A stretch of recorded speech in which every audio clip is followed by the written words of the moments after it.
Hello, everybody. What is going on? It's your girl Rose here, back at it again with another ChatGPT D&D.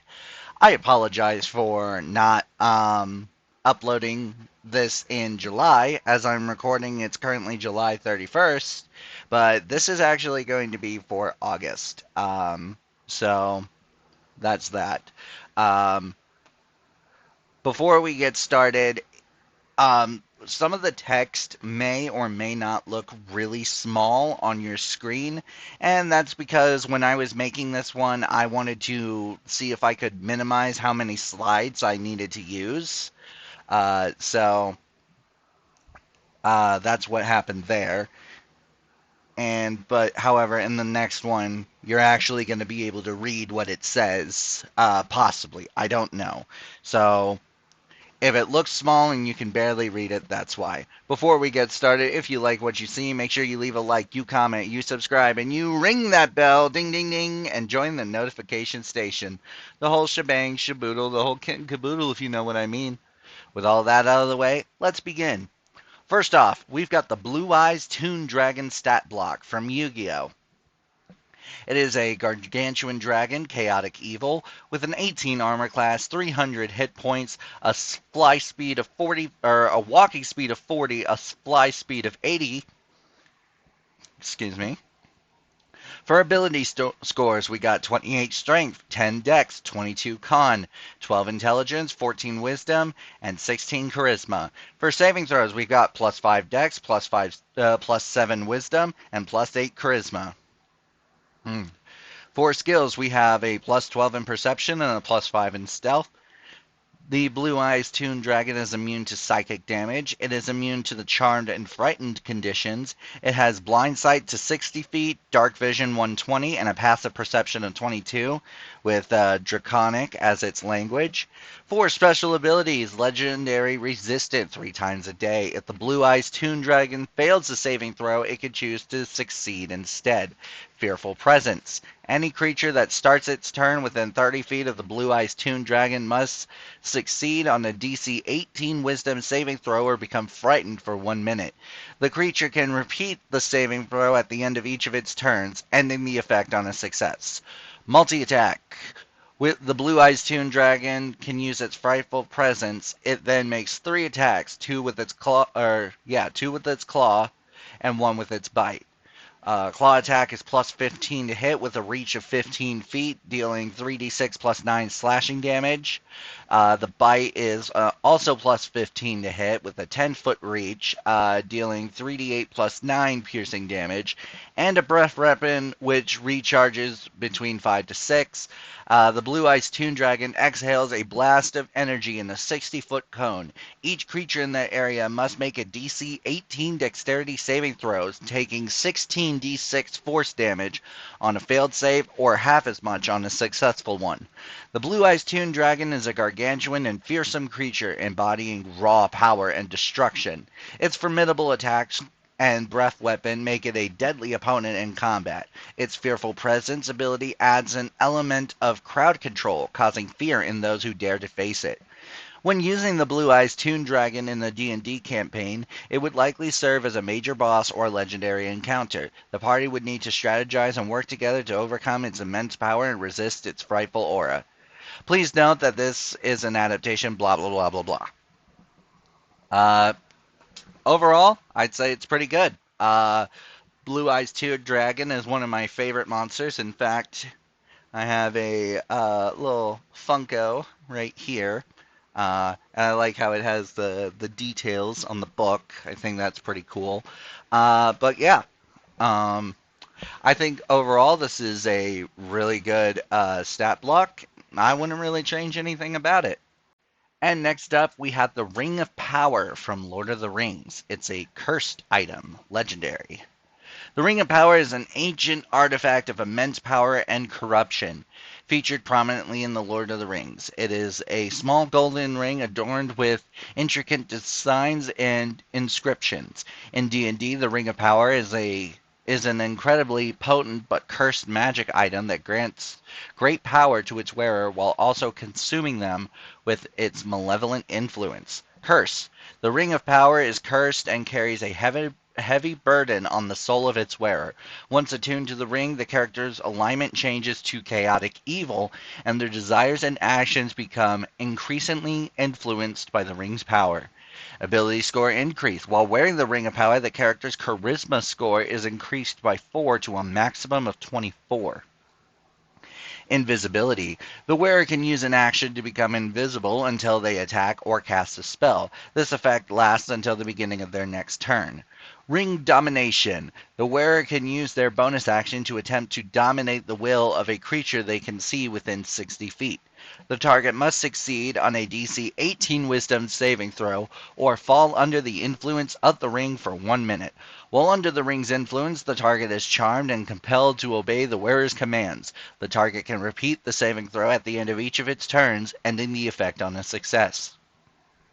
Corruption. Wearing the Ring of Power for an extended period leads to corruption and a gradual decay of the character's soul.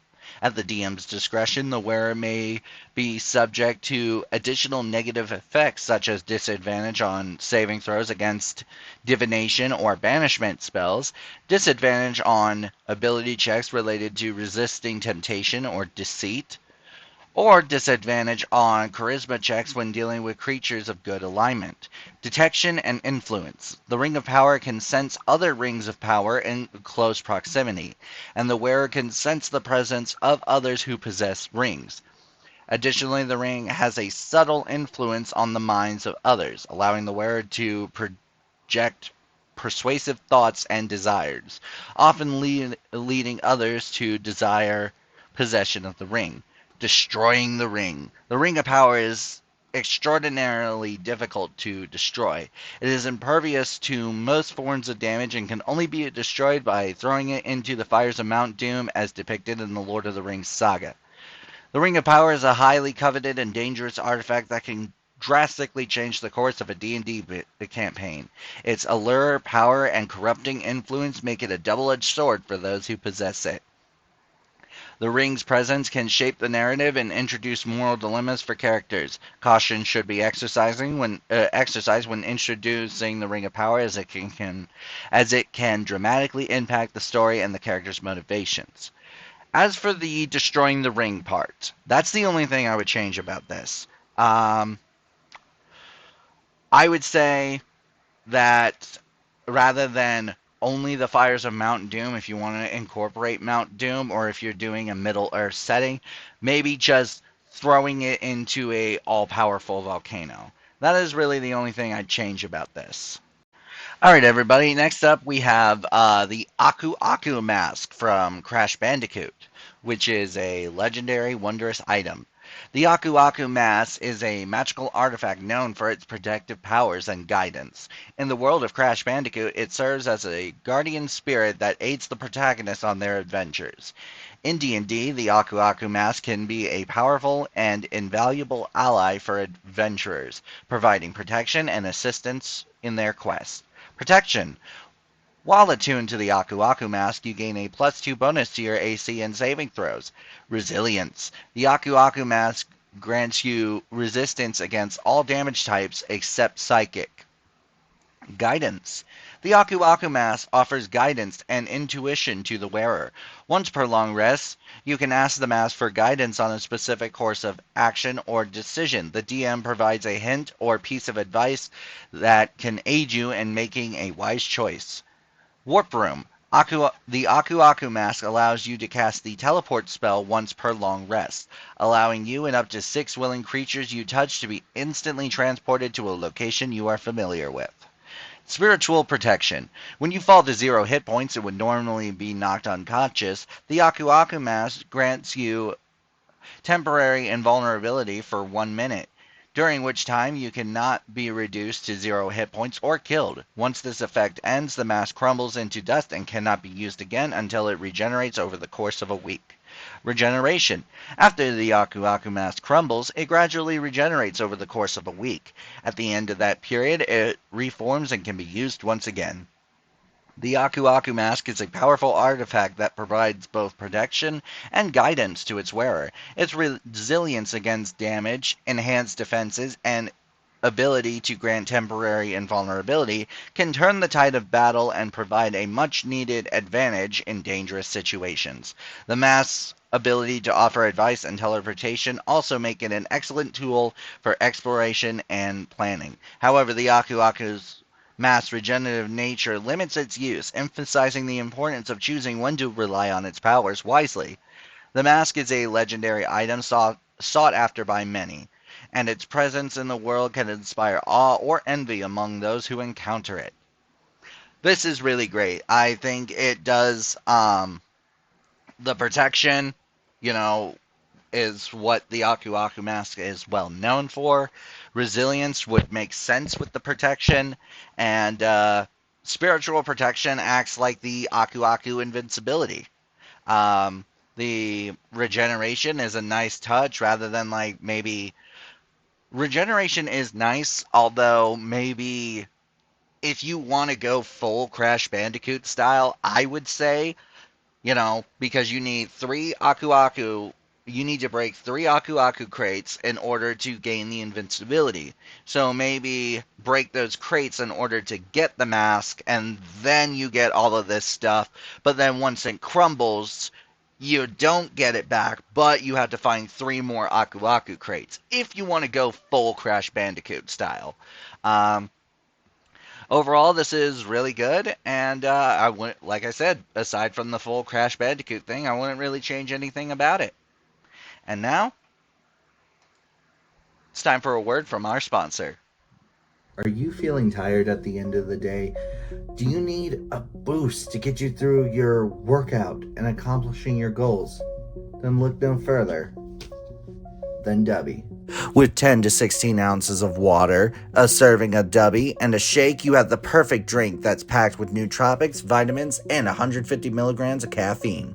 And there's more where that came from, because Dubby also has Neurofactor, which is natural, patented, derived from the finest of coffee cherries, and has been proven to help boost brain performance.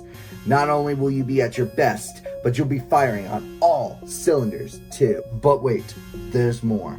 Dubby is also 0 calorie, 0 sugar, maltodextrin free, and has no artificial colorings. It's basically the best of energy drink powders. So what are you waiting for? Go to www.dubby.gg and use my code, RozetheMage, for 10% off your order. Not only will you be getting special deals, but you'll also be helping me and my channels, which is greatly appreciated.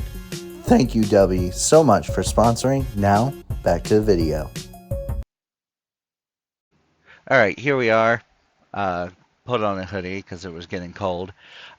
Next up, we have the Lasso of Truth, Wonder Woman's Lasso. It's a legendary, wondrous item. The Lasso of Truth is a powerful weapon and tool wielded by Wonder Woman, imbued with magical properties that compel those bound by it to tell the truth. In D&D, the lasso can be a potent artifact that allows its wielder to uncover secrets and extract honesty from others. Its properties are unbreakable. The lasso of truth is unbreakable and cannot be severed or destroyed by any means. Compelled truth.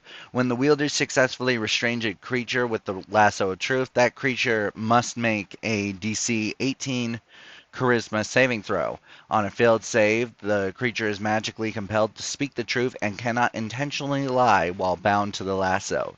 The effect lasts for as long as the creature remains bound. Divine Insight.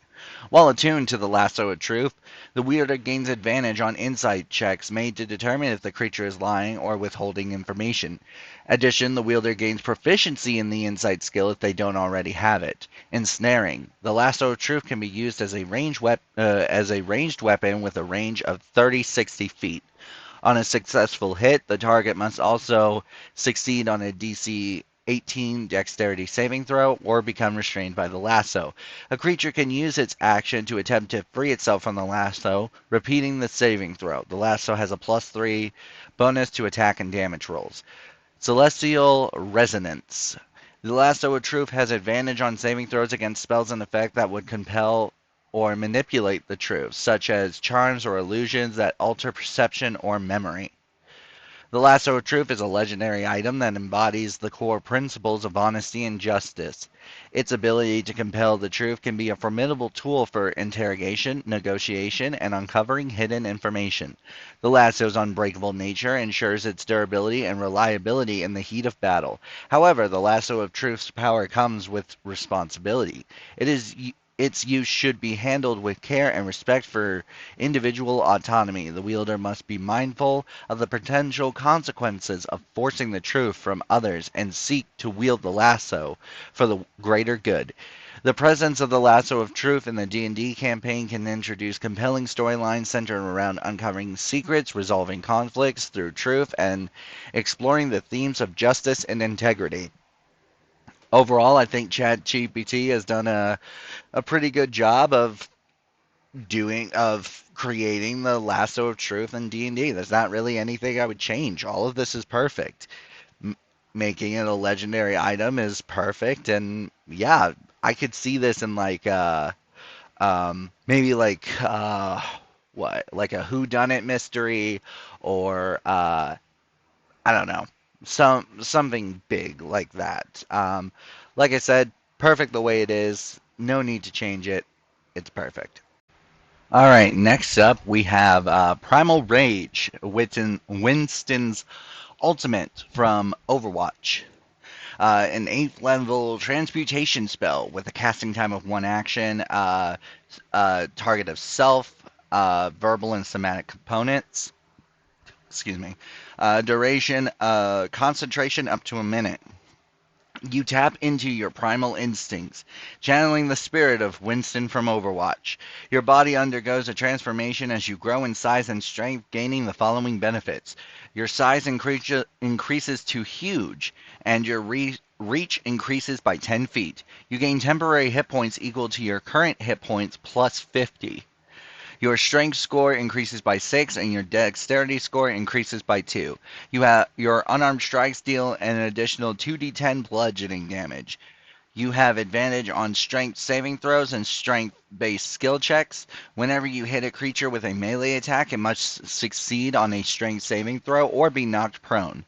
While under the effects of Primal Rage, you are immune to being charmed, frightened, or stunned. Additionally, you can make a shove or grapple attempt as a bonus action on each of your turns without expending any additional actions. If you take damage while under the effects of Primal Rage, you must succeed on a Constitution saving throw with a DC of 10 or half the damage taken, whichever is higher, to maintain concentration on the spell. At higher levels, when you cast the spell using a spell slot of 9th level, the temporary hit points granted by Primal Rage increases by an additional 50, and the additional damage for your unarmed strikes increases to 3d10. The Primal Rage spell allows a character to tap into their inner primal power, mimicking Winston's transformation from Overwatch. It grants increased size, strength, and resilience, enhancing melee combat abilities and granting advantages in strength-related checks. The spell's duration and concentration requirement ensure that it remains a temporary and powerful burst of strength rather than a permanent ability. Uh, the only thing I would change is the wording. You tap into your primal instincts, channeling into the spirit of possibly don't do Winston from Overwatch. Like that's the only thing I would change. I would just change a bit of the wording. Other than that, it's great. It's pretty good. And yeah. All right. This next thing contains spoilers for My Hero Academia Season 5. If you are not caught up on Season 5, I'd say about maybe, I don't know, I think it was like 5, 10 episodes in. I can't remember off the top of my head. But basically, if you're not caught up on Season 5, this is your spoiler warning.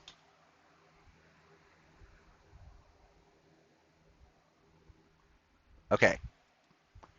Last but not least, we have the Black Whip spell, the fifth one for all users quirk from My Hero Academia.